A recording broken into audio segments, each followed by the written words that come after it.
Hello, I'm Fred Hooper, Lead Visual Effects Artist at NVIDIA, and welcome to Intro to Niagara Part 2. In this video, we'll be looking at the rest of the Niagara interface. Now, we'd finished up the last video with the Parameters panel, so let's move over to the Systems Overview panel. Now, the Systems Overview panel is what it sounds like. It's an overview of the effects system. It houses simplified color-coded system and emitter stacks. Now, the stacks are also divided into color-coded groups or headers that house your modules. Each group is separated into a different need for the effect system. So here's the breakdown.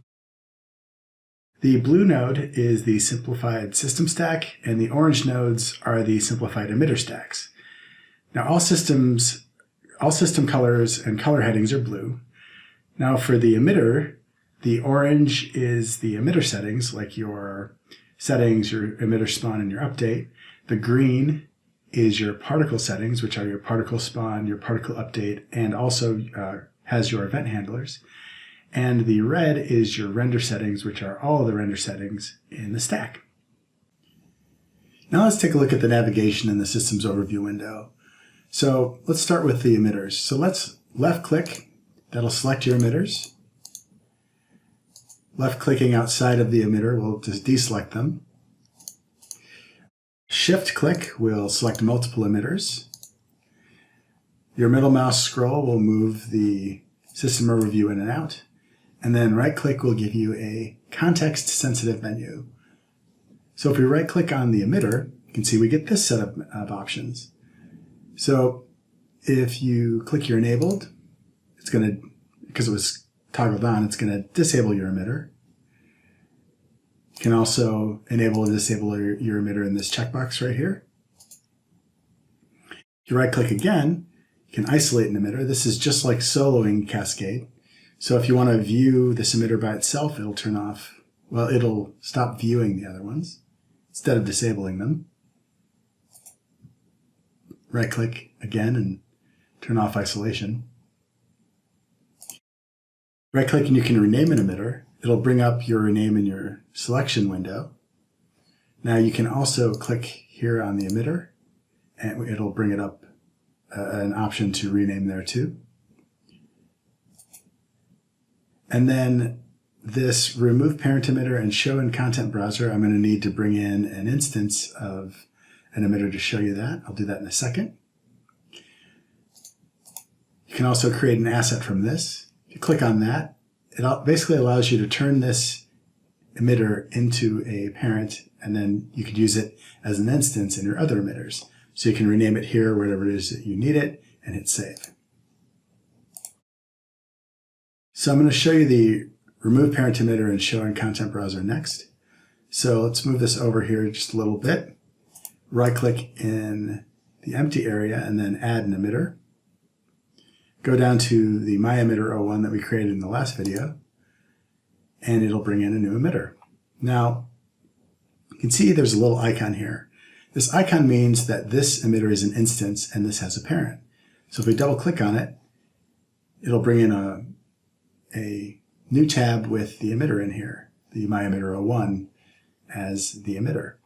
Now, if you were to make changes to this parent and then hit compile and apply, it would push to the My Emitter 01 that was in the My Systems 01 system. Now I'm going to show you how to do this in the next video. Now if you right click on this, you can see that the remove parent emitter and the show in content browser now are highlighted and are able to be used.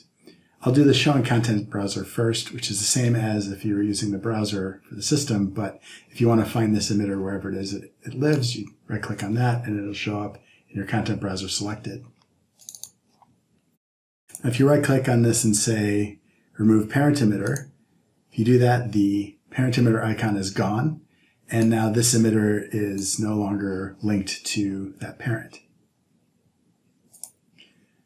So let's delete this. Now it looks like when I brought that in, it changed my time again. So let's pause this down in the timeline. Go back and let's bring this back to 250 and then set end time there. Hit play. So let's go back to the omnidirectional burst and right click. And we have our edits, our cut, copy, delete, and rename. Also, the command lines are there too. The hotkeys are there too, excuse me. So you can copy an emitter and then paste it.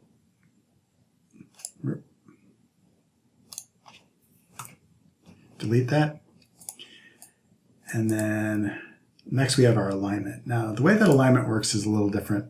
So let's say you've got a bunch of emitters and they're haphazard and you want to organize them and make them look pretty.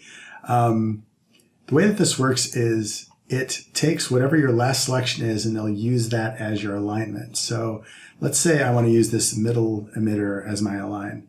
I would select the omnidirectional burst with one click, shift, click the second emitter, and then shift click the last emitter. And then right click, hit alignment, and then we'll say align to top. Now, the last emitter was the one that it aligned to. And it'll work the same with middle and bottom. It'll just use the middle orientation or the bottom orientation.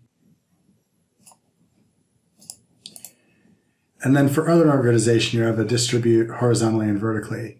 And all that is if you have some, if you want to distribute like your emitters in a way that is even, you can select the three and then horizontal, and it'll evenly distribute them horizontally. Same thing with vertically. Whereas you go 1, 2, 3, distribute vertically. You can see the one shifted up a little bit. So it's just a ways to organize your stacks inside of your system overview. Now, if you right-click in this empty area, you can see we have your add emitter. You can add comments. You can clear isolations. And what those are is if you add a comment, you select whatever it is that you want to make a comment to, similar to what you would do in like a blueprint. Right-click, add a comment, add your comment, say burst. And now you've got your burst section. Let's delete that. And clear isolation means if you have, maybe you've got a couple emitters isolated and you're like, oh, I don't want to go through them separately, you can right click and clear isolation and it'll turn off all isolation and show you the whole emitter. Zoom to fit and zoom to fit all are your F hotkey and your A hotkey. Zoom to fit basically takes whatever node or emitter that you have selected, and if you hit F, it'll zoom to fit just that one emitter. If you have nothing selected and you say zoom to fit all, let's say you're like, oh, it's way over there, hit A, and it'll bring the whole set of emitters so that you can see everything that's selected. You can also do this with multiple emitters. You hit F, zooms to fit the ones that are selected. And you also have a paste function in here as well for when you do a copy or cut function.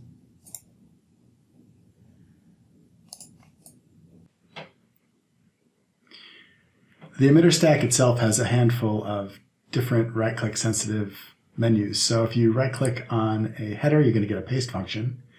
And if you right-click on a module, you're going to get an insert above and insert below. And this is a way that you can add in a module, as well as if you hit this plus sign. So let's say we hit the right-click insert below, and you can see we've got a big stack of modules we could add. There's a lot of stuff here. I'm not going to go over all this right now, but what I would suggest is, since we're talking about modules, that we take a look at the documentation. So if you go to the website that I have linked below, you can see that Epic has added in all the references for each one of the modules that you have per setting, per header. So let's go to the particle update group. And you can see we've got our beam modules, camera, and it has descriptions of a lot of the modules here. So if you get a chance, take a look. It's very useful. I'd say if you want to build something and you're not sure it exists, you could probably dig through the documentation and find what you're going to need right there. Let's right-click on the module again, and we've got this open and focus asset. What this is going to do is it'll take whatever module that you have selected and show you how it was built in script. So let's go to calculate size by mass, right click, and open and focus asset. Now you can see this is pretty involved, but it is set up similar to like a blueprint script where you have nodes and channels that you can add in what it needs to do, what you need to do. Now we're not going to go over scripting to this extent in the set of videos, but I will be doing a simple script in the next video. Incredibly simple script compared to this. So it's an idea to see kind of how things are built, and it will inspire you to build your own. So let's close that. Now you can also right click and show in content browser. Let's move this over here. Right click, show in content browser, and it'll bring you to the actual, where the module actually lives in the Niagara content, which again is useful if you're trying to find something and you want to see what it looks like or what it does.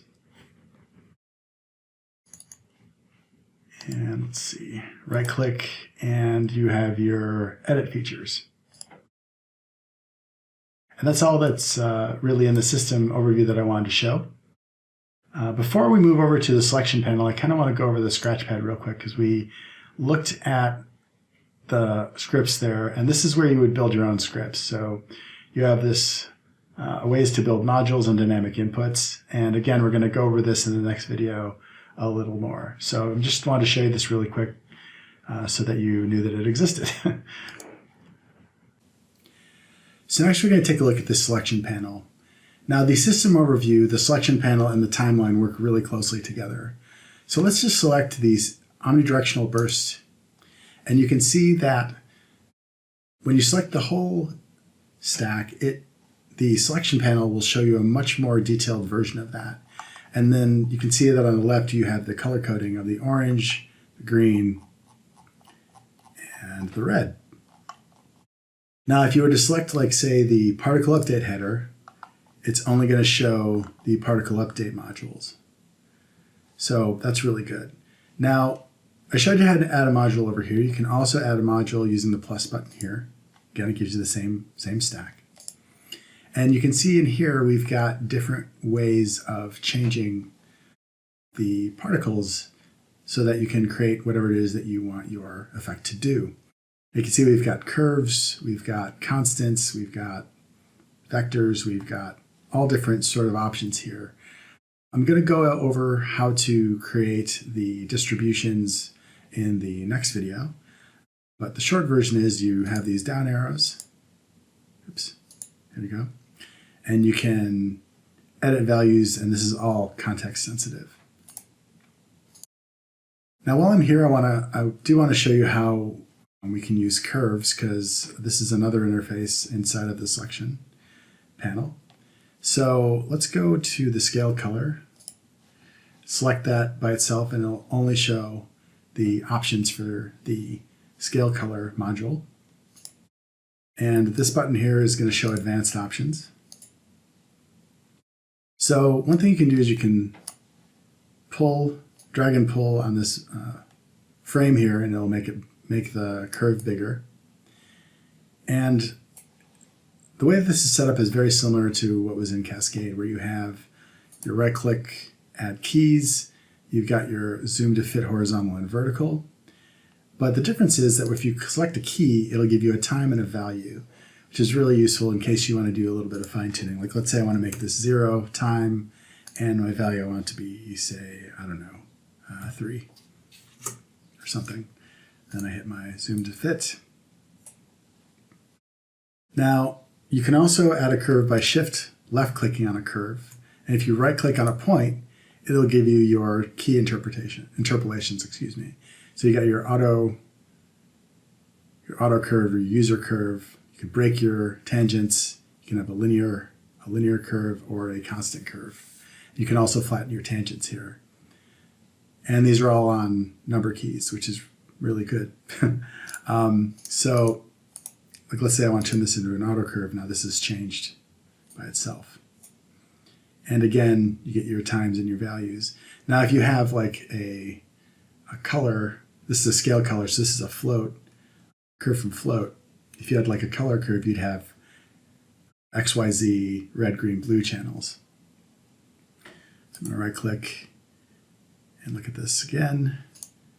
And clicking off of this, of the selection will deselect it. And if you left click it and delete it, it'll remove the key. That's all I really wanted to go to with curves.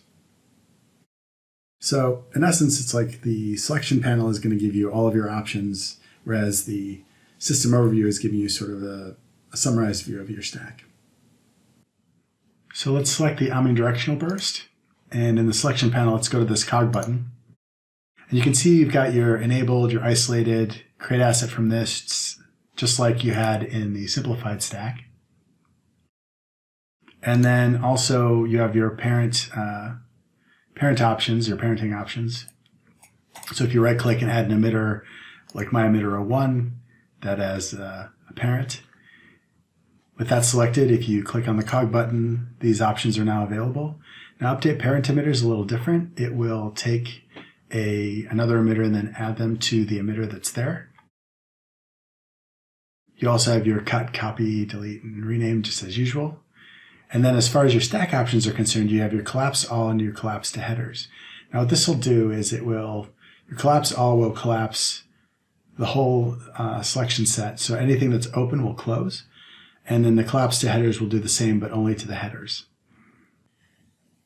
Go up to your view options, show all advanced. What that'll do is it will basically show all of your advanced options. So if you go to, say, scale color and you turn it off, this drop down here will show you all your advanced too. This is just a option that says just have them open automatically. Next is show parameter reads. This will show you all referenced parameters in your parameters panel. Same with the show parameter writes.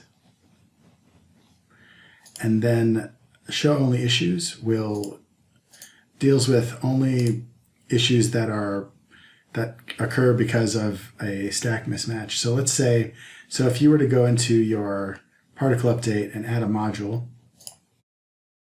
type in curl for curl noise force, and when you bring that in, it's going to come in with a warning.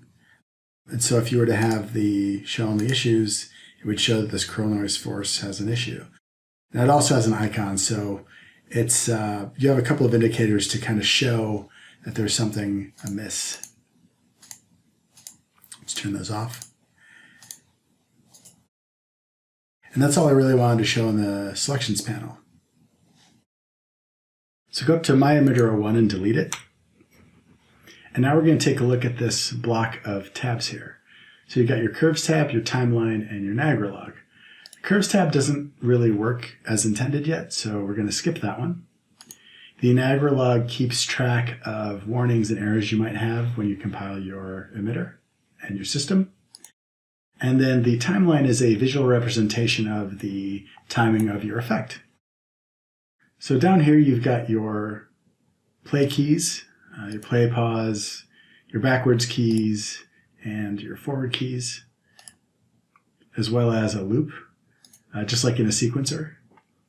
And here are your tracks. Now this is a burst track, so this is set up a little bit differently than a looping track. But there are a couple things that are always the same. So isolation, you can isolate your emitter from here. You can check what your render is by clicking on it. And then you can enable and disable an emitter from here. Now because this is a burst emitter, this key represents when your emitter is actually going to play. Right now it's set to 0. Now if you go up to your instantaneous, this is your spawn time 0, if we change this to 0.5, you can see that the key changes to your 0.5 mark.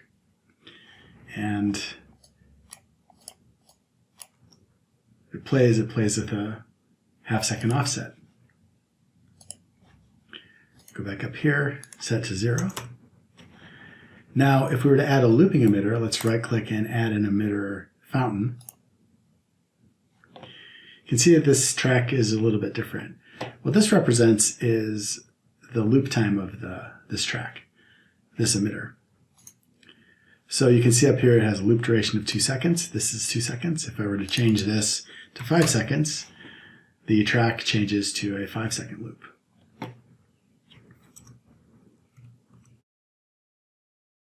So select the fountain and delete it.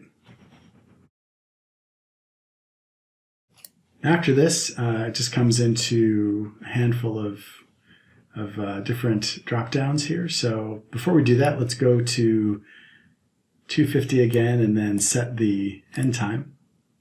Now you can also set the end time here. And the start time, as well as the playback speed. Now I'll use the playback speed for a couple things. Right now I have it to a quarter speed. I'll use it to set my thumbnails or check and see how the emitters are interacting with each other over time. You can also, let's see, also set this back to 1. You can also double the speed and as well as make it really fast. And you have some selections here for your playback. This is related to blueprints and transforms. This is like ways to collapse your nodes. As soon as the keys work, we're going to hopefully have more use for the curves panel. And you can set keys and snaps. Now, if you right-click on one of these tracks, you'll get a set of properties. Here, you can see that it's set with a range and a beginning and an ending, whether or not it's active or inactive, and if it's looping. And if you click on a key, you'll get a different set of options with your key. Cut, copy, duplicate, things like that. And that's all I wanted to go over with the timeline. And also, this is the end of this video. In the next video, we're going to be creating an effect in Niagara, as well as connecting it to Blueprint and making a Niagara script. Thanks for watching, and I will see you there.